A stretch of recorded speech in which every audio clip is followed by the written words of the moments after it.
विदेश और बरसने लगे निवेश। देखिए जरा, योगी आदित्यनाथ यूपी से सिंगापुर के दौरे पर हैं, रात को पहुंचे। ये योगी इस गाड़ी में मौजूद है और उनका ग्रैंड वेलकम हुआ, भव्य स्वागत हुआ।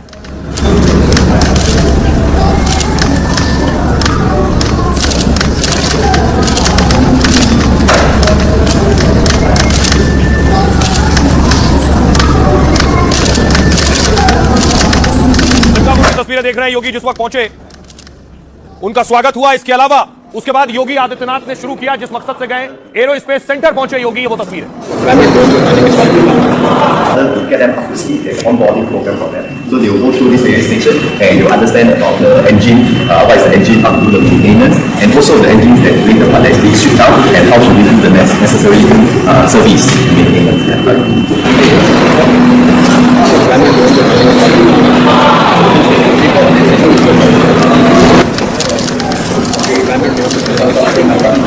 योगी सिंगापुर में कई दौरे किए और उसके बाद सिंगापुर में हर हर महादेव और सिंगापुर में जय श्री राम की गूंज भी सुनाई दी जब योगी बोल रहे थे।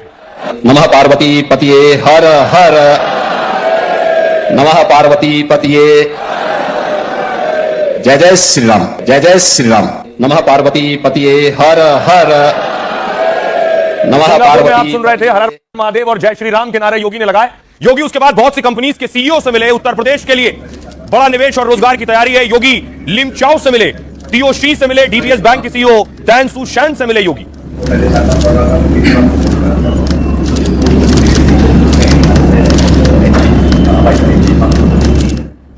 और दावा है कि लगभग 20,000 करोड़ रुपए की डील यूपी के लिए हुई है सिंगापुर में।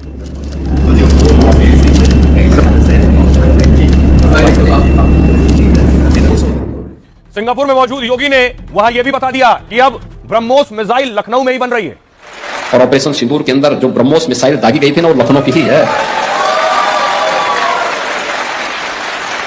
कैसे सटीक निशाना था उसका, अच्छे अच्छे को कंपा दिया था और वह भी लखनऊ के अंदर। अब वह मिसाइल लखनऊ में बन रही है। भारत के अंदर डिफेंस मैन्युफैक्चरिंग कॉरिडोर भी यूपी के अंदर स्थापित हुआ। हमारे 6 नोड विकसित हो रहे हैं और ऑपरेशन सिंदूर के अंदर जो ब्रह्मोस मिसाइल दागी गई थी ना, वो लखनऊ में। तो योगी सिंगापुर में जापान जाने वाले हैं, लेकिन जापान में देखिए योगी का इंतजार हो रहा है।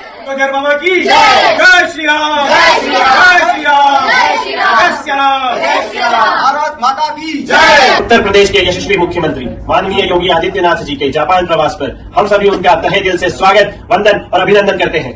जिनके लिए राष्ट्र हित ही सर्वोपरि है, सुशासन के प्रणेता, जिंदा दिल, शेर दिल, महंत योगी आदित्यनाथ जी का जापान की धरती पर बहुत बहुत स्वागत है। ऑपरेशन सिंदूर के अंदर जो ब्रह्मोस मिसाइल दागी गई थी ना, वो लखनऊ की ही है।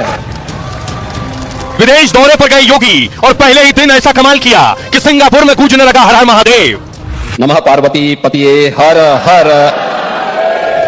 महादेव के नारे के साथ योगी ने विदेश में बड़ी डील का भी शंखनाद कर दिया है। बड़ी बड़ी कंपनियों के सीईओ योगी से मिल रहे थे और भरोसा दिला रहे थे कि उनके लिए उत्तर प्रदेश निवेश का सबसे उत्तम प्रदेश है। हमारा भी सौभाग्य है कि हम लोग उत्तर प्रदेश में काम कर रहे हैं, हम लोग वहां पर इन्वेस्टमेंट कर रहे हैं। हमारी करीब 6,000 करोड़ रुपए की इन्वेस्टमेंट की आशा है। हम बहुत खुश हैं इससे, हम जरूर वहां पे आगे और इन्वेस्ट करेंगे। पहले ही दिन योगी ने 20,000 करोड़ से ज्यादा की डील कर ली है और यूपी में 21,000 नौकरियों की गारंटी दे दी है। योगी सिंगापुर के साथ जापान भी जाएंगे और इतने निवेश लाएंगे कि यूपी हिंदुस्तान के कल कारखानों का इंजन बन जाएगा। अब देखिए जरा योगी की प्लानिंग क्या है और क्या किया है सिंगापुर जाकर। ये योगी की तस्वीर आप देख रहे हैं। सिंगापुर में पहले ही दिन सीएम योगी ने बहुत बड़ी डील की है। योगी ने यूपी के लिए करीब 20,000 करोड़ का निवेश हासिल किया है। अकेले यूनिवर्सल सक्सेस ग्रुप से 6,000 करोड़ रुपए की डील की है। योगी की इस डील से यूपी में सोचिए 21,000 युवाओं को नौकरी मिलेगी। और सिंगापुर के ग्रुप के साथ योगी ने 3 बड़े समझौते किए हैं। पहला, जेवर एयरपोर्ट के पास 100 एकड़ में इंटरनेशनल टाउनशिप बनेगी। दूसरा, नोएडा, ग्रेटर नोएडा में 10 एकड़ में डेटा सेंटर पार्क बनाया जाएगा। तीसरा, कानपुर लखनऊ हाईवे पर 50 एकड़ में लॉजिस्टिक पार्क बनेगा। योगी का टारगेट है यूपी को मैन्युफैक्चरिंग हब यानी बड़ा निर्माण केंद्र बनाना। इसके लिए 2 दिन में सिंगापुर में 25 कंपनियों के प्रमुखों से मुलाकात होनी है। पहले ही दिन 10 से ज्यादा कंपनियों से मिले हैं और बड़ा निवेश हासिल किया है। सीएम योगी जीआईसी के सीईओ लिमचाओ कियाट और उनकी टीम से भी मिले। जीआईसी विदेशी फंड मुहैया कराने वाली सिंगापुर की अहम कंपनी है। गंगा एक्सप्रेसवे समेत यूपी के कई प्रोजेक्ट्स में इसकी हिस्सेदारी भी है। योगी ने टेमासेक के चेयरमैन टीओ ची हेन के साथ भी मुलाकात की है। टेमासेक 1974 में बनी सिंगापुर की बड़ी और ग्लोबल निवेश कंपनी है। यूपी में डेटा सेंटर और औद्योगिक निवेश पर टेमासेक से डील हुई है। टेमासेक से जुड़ा मणिपाल हॉस्पिटल गाजियाबाद में 500 करोड़ का निवेश कर रहा है और योगी डीबीएस ग्रुप की सीईओ तान सुशान और उनकी टीम से भी मिले हैं। सौर ऊर्जा और सेमीकंडक्टर निर्माण में साझेदारी पर बड़ी सहमति बनी है। किसानों को सस्ता और आसान लोन दिलाने के लिए भी डीबीएस बैंक से बात हुई है।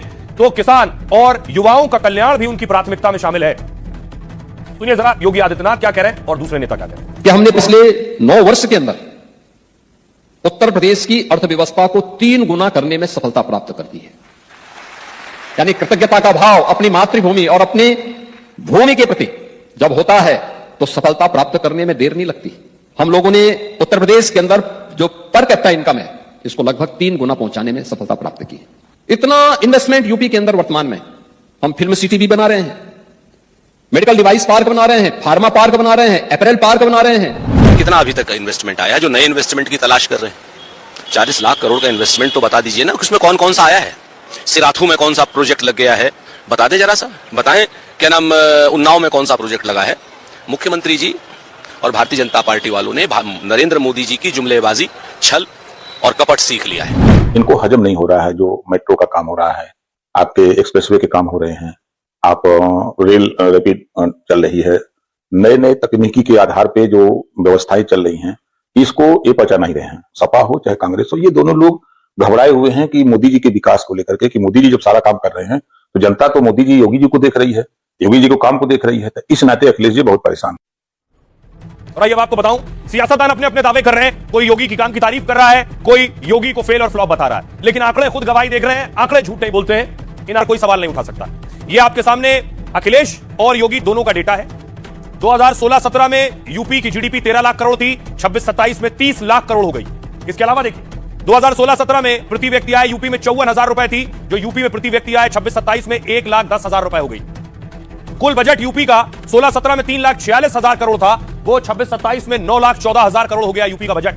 सब कुछ डबल और ट्रिपल हो गया।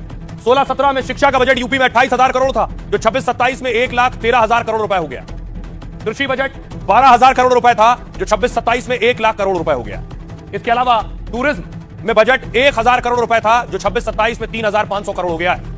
महिला कल्याण बजट यूपी का 2,000 करोड़ था, 26-27 में 15,000 करोड़ हो गया है ये महिला कल्याण बजट। ये आंकड़े खुद बता रहे हैं जो डबल और ट्रिपल पहुंच चुके हैं। सुनिए योगी आदित्यनाथ क्या कह रहे हैं और अखिलेश क्या कह रहे हैं। उत्तर प्रदेश आज से 9 वर्ष पहले क्या था?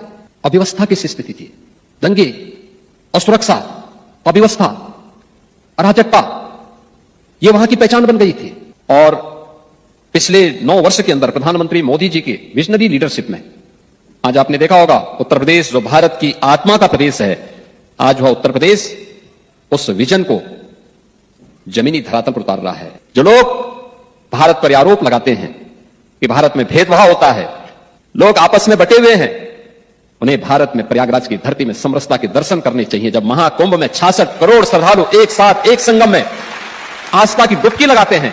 AQI, आपके नाले खराब है, ट्रैफिक की समस्या, डस्ट है, ये इश्यूज हैं, ये इशू रिजॉल्व होने चाहिए थे, लेकिन हमारे इश्यूज तो कुछ और चल रहे हैं। कुछ लोग भारत छोड़ करके सिंगापुर और जापान की यात्रा पे निकल गए। अब देखिए जरा, अब सवाल यह है कि आखिर एक तरफ योगी विदेश में है, लेकिन योगी के पीछे क्या योगी के तख्ता पलट की कोशिश हो रही है? अखिलेश यादव यूपी के पूर्व सीएम ऑफर दे रहे हैं। क्या ऑफर दे रहे हैं? अगली तस्वीर देखिए। अखिलेश यादव ने बयान देते हुए बोल दिया कि बड़ा ऑफर है।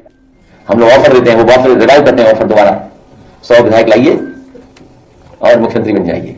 हम लोग ऑफर देते हैं, वो ऑफर रिवाइव करते हैं, ऑफर दोबारा 100 विधायक लाइए और मुख्यमंत्री बन जाइए।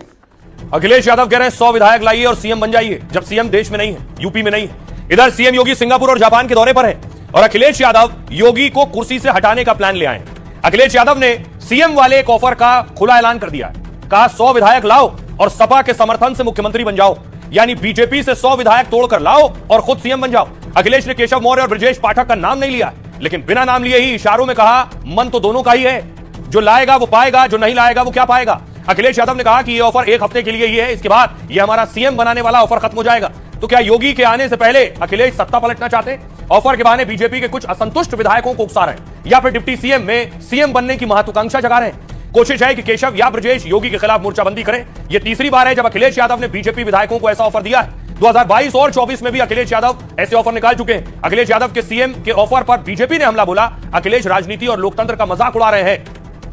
तो ये जरा अखिलेश यादव को और बीजेपी। हम लोग ऑफर देते हैं, वो ऑफर रिवाइव करते हैं, ऑफर दोबारा 100 विधायक लाइए और मुख्यमंत्री बन जाइए।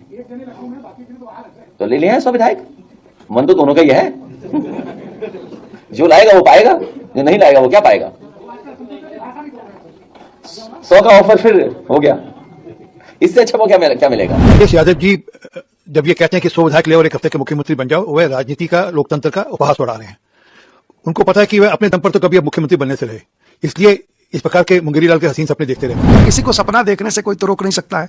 अखिलेश जी कुछ भी कहें, अखिलेश जी के लिए या वहां पे भारतीय जनता पार्टी एनडीए छोड़ के दूसरे किसी के लिए अब मुख्यमंत्री बनना एक सपना ही है और सपना ही रहेगा। तो योगी विदेश में है, अखिलेश तख्ता पलट के प्लान में है, दूसरी तरफ शंकराचार्य तक पुलिस पहुंच गई। वाराणसी प्रयागराज पुलिस, खबर है कि काशी पहुंच गई है, शायर काशी में ही अपने शिविर में।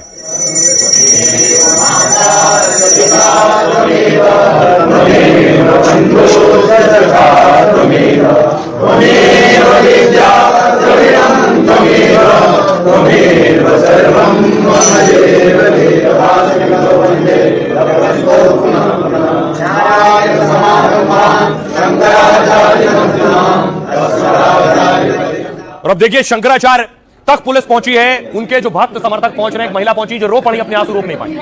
क्यों रो रही हैं आप? गड़बड़ चल गया इसलिए।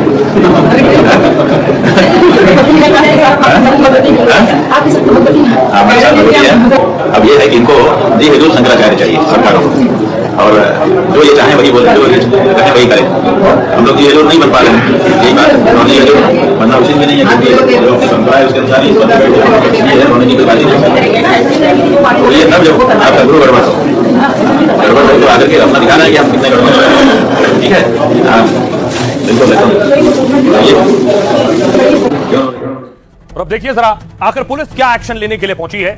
यूपी पुलिस ने शंकराचार्य पर शिकंजा कस लिया है। प्रयागराज की एक पुलिस टीम वाराणसी पहुंच गई। यह टीम बनारस में शंकराचार्य से पूछताछ कर सकती है, यौन शोषण के आरोप में उन्हें गिरफ्तार भी कर सकती है। प्रयागराज पुलिस की एक टीम हरदोई भी पहुंची। हरदोई में पीड़ित के परिवारों का बयान लिया गया है शंकराचार्य पर, जिनके शोषण का आरोप है, और उधर शंकराचार्य ने भी कानूनी लड़ाई का ऐलान कर दिया है। वाराणसी के आश्रम में वकीलों के साथ बड़ी बैठक की शंकराचार्य ने। खबर है कि एक तरफ पुलिस आश्रम की घेराबंदी में जुटी है, दूसरी ओर भक्त और वकीलों ने आश्रम में डेरा डाल लिया है। लेकिन शंकराचार्य ने साफ कह दिया है कि मैं कहीं भागूंगा नहीं, पुलिस हमको गिरफ्तार करना चाहती है तो कर ले, हम कार्रवाई का विरोध नहीं, उसका सहयोग करेंगे। वो जो करेंगे जनता सब देख रही है, जनता फैसला देने वाली है। ऊपर ईश्वर भी देख रहा है कि कौन सही है और कौन गलत है। जो कहानी गढ़ी गई है वो आज नहीं तो कल झूठी साबित होगी। हमारे गुरुकुल में वो लड़के कभी आए ही नहीं है, कभी पढ़े ही नहीं है, तो फिर आश्रम में उनके साथ कोई कुछ कैसे कर सकता है। ये कहकर सिर्फ भ्रम फैलाया जा रहा है कि हमारे खिलाफ सीडी है। सीडी किस चीज की है, उसे सार्वजनिक क्यों नहीं करते, ये शंकराचार्य ने कहा। सुनिए जरा अभी मुक्तेश्वरन क्या कह रहे हैं और वकील क्या कह रहे हैं। कर दिया है तो वो सीडी सार्वजनिक कर दो, हम तो यही कह रहे हैं, सीडी ही सार्वजनिक कर दो। जब मीडिया में ही ट्रायल चलना है तो सीडी सार्वजनिक कर दो, मीडिया ट्रायल हो जाए। साक्ष्य संकलन हो नहीं सकता क्योंकि मेला उजड़ चुका। मेडिकल टेस्ट हो नहीं सकता क्योंकि इतना लंबा हो गया, उन्होंने जानबूझ के कराया नहीं। इसीलिए तो जुनाइल बोर्ड में बच्चों को नहीं दिया ना, क्योंकि वो जाता तो तुरंत वो कहते मेडिकल टेस्ट करो। इनको कराना नहीं था क्योंकि इनकी तो कहानी झूठी थी। और अब हम भाग नहीं रहे हैं कहीं, और भाग सकते भी नहीं है। वो आएंगे, आकर के कहेंगे कि हम आपको गिरफ्तार करना चाहते हैं, तो हम उनसे कहेंगे कि जरूरत क्या है। उसके बाद वो हमारी बात का जवाब देंगे। जवाब देने के बाद अगर वो कहते हैं नहीं हमें तो गिरफ्तारी करना है, तो हम समझ जाएंगे कि भाई इनकी यही हवस है, इनको आदेश मिला होगा, तो उनका क्या दोष है, वो जो आदेश पाएंगे वही करेंगे। इसलिए हम उनका सहयोग। तो एफआईआर में जिस तरीके का वर्जन माननीय न्यायालय ने जारी किया है, विदाउट कोई तथ्यहीन है, कोई मेडिकल नहीं है, कोई एविडेंस नहीं है।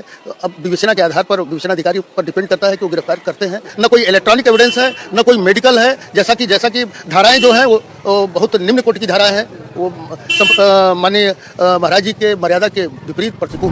सामान्य इंसान को गिरफ्तार करना नहीं है, एक पीठ के पीठाधीश्वर शंकराचार्य है, तो पुलिस अगर आती है गिरफ्तार करने के लिए, हमारा पूरा सहयोग रहेगा। हम उनको अपनी गिरफ्तारी महाराज जी के मदद से देंगे, महाराज जी चलेंगे उनके साथ, और संभव हो सकेगा तो उनकी पूरी लीगल टीम इलाहाबाद करेंगे। और देखिए इस पर सियासत भी खूब हो रही है। अखिलेश यादव के नेता, सपा के नेता शंकराचार्य से मिलने के लिए पहुंचे। इस बीच कई और नेता पहले जा चुके हैं। वीरेंद्र सिंह शंकराचार्य से मिले।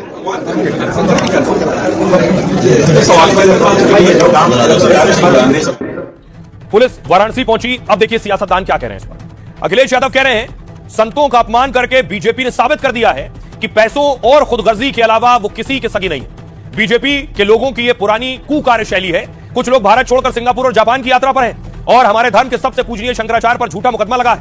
पप्पू यादव कह रहे हैं शंकराचार्य पर यौन शोषण का मामला दर्ज कराकर बीजेपी ने अपनी कब्र खोद ली है। बीजेपी को आसाराम और राम रहीम तो प्रिय है, लेकिन सवाल करने वाले असली सनातनी संत अप्रिय है। स्वामी जितेंद्रानंद सरस्वती हिंदू धर्मगुरु कह रहे हैं ये न सोचे कि राज्य सरकार के विवाद की वजह से केस हुआ। पीड़ित के बयान पर शंकराचार्य पर केस दर्ज हुआ है। अब इस केस में दूध का दूध और पानी का पानी होगा।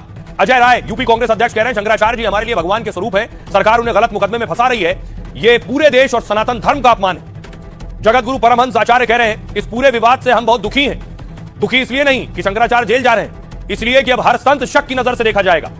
इमरान मसूद कह रहे हैं सनातन के रक्षक कहां है, सब लोग चुप क्यों हैं? शंकराचार्य पर केस दर्ज कराने के पीछे का मकसद और इसके पीछे कौन है, उन पर गौर कीजिए।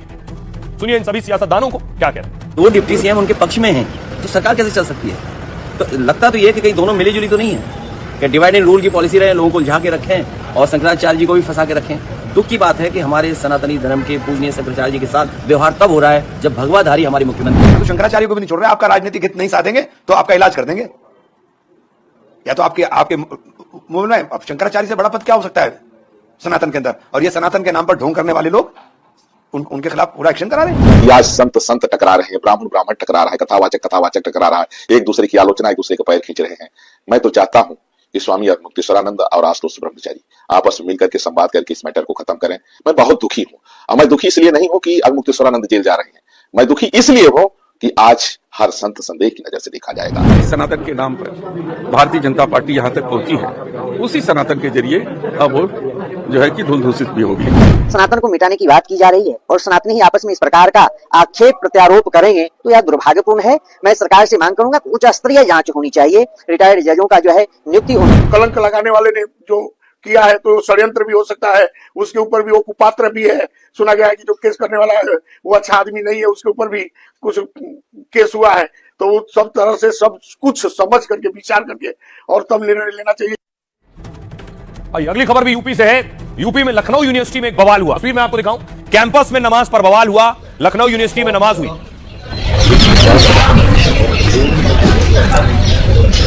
समी अल्लाहु लिमन हमिदा।